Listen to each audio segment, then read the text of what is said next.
তৃণমূলের যদি আসন সংখ্যা না বাড়ে আপনারা যা শাস্তি দেবেন অভিষেক বন্দ্যোপাধ্যায় মেনে নেবে।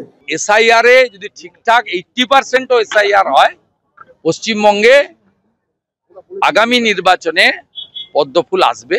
কয়েক মাস পরই বিধানসভা ভোট, আপাতত এসআইআর আঁচে ফুটছে রাজনীতি। বিজেপি দাবি করছে পশ্চিমবঙ্গে তৃণমূল শাসনের অবসান ঘটানোর। পাল্টা এসআইআর নিয়ে বারবার বিজেপি ও নির্বাচন কমিশনের যোগসাজশের অভিযোগ করলেও ফের জয়ের বিষয়ে আশাবাদী অভিষেক বন্দ্যোপাধ্যায়।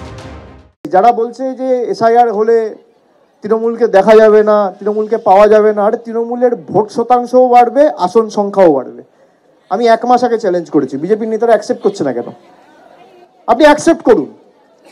তৃণমূলের যদি আসন সংখ্যা না বাড়ে আপনারা যা শাস্তি দেবেন অভিষেক বন্দ্যোপাধ্যায় মেনে নেবে। আর তৃণমূলের যদি আসন সংখ্যা বাড়ে আমরা কোনো শাস্তি দেবো না। মাথা নিচু করে ক্ষমা চেয়ে বাংলার 2 লক্ষ কোটি টাকা 7 দিনে বিজেপি নেতাদের ছাড়তে হবে। চ্যালেঞ্জ অ্যাকসেপ্ট করুন।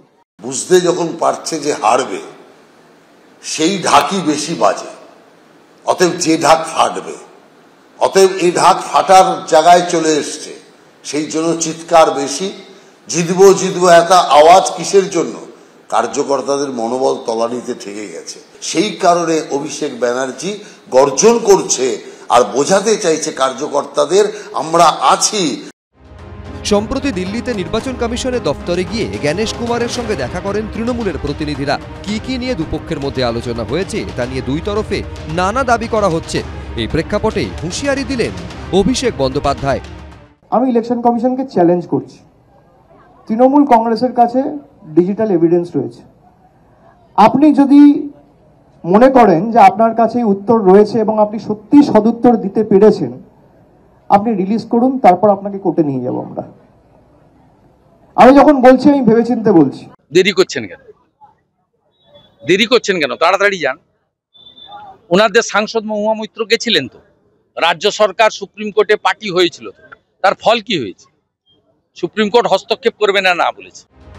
জো জিতা ওহি সিকান্দার। বিধানসভা ভোটের ফল বেরোনোর পর বোঝা যাবে পশ্চিমবঙ্গের সিকান্দার কে।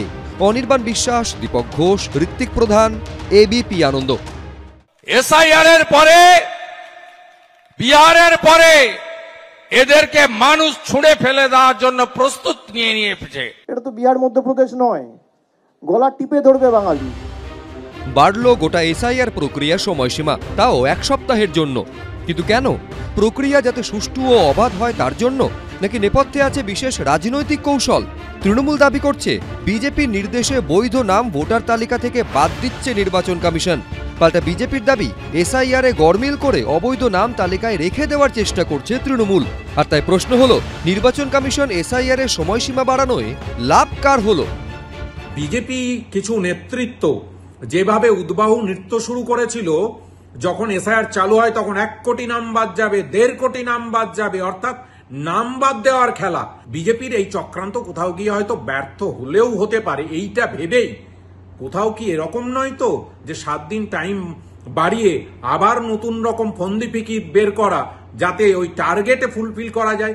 বিজেপি নেতারা যেটা চাইছিলেন 1 কোটি 1.5 কোটি এইসব। তৃণমূল কংগ্রেস ওই বলে না নাকের বদলে নুরুল, সেই নিয়ে আনন্দ করার চেষ্টা করছে। তৃণমূল কংগ্রেসের দাবি কি ছিল?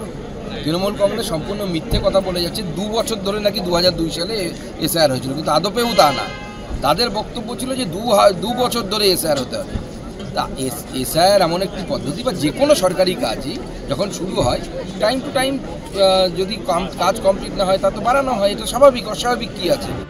এনুমারেশন প্রক্রিয়ার শেষ দিন 4 ডিসেম্বর থেকে পিছিয়ে করা হয়েছে 11 ডিসেম্বর।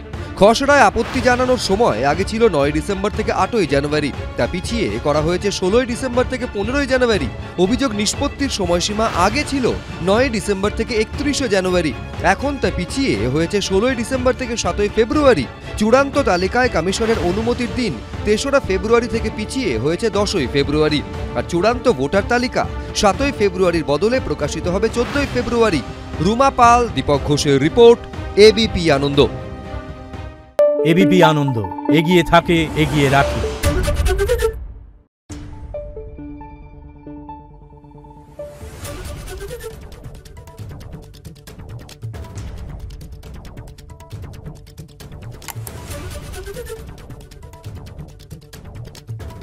Thank you.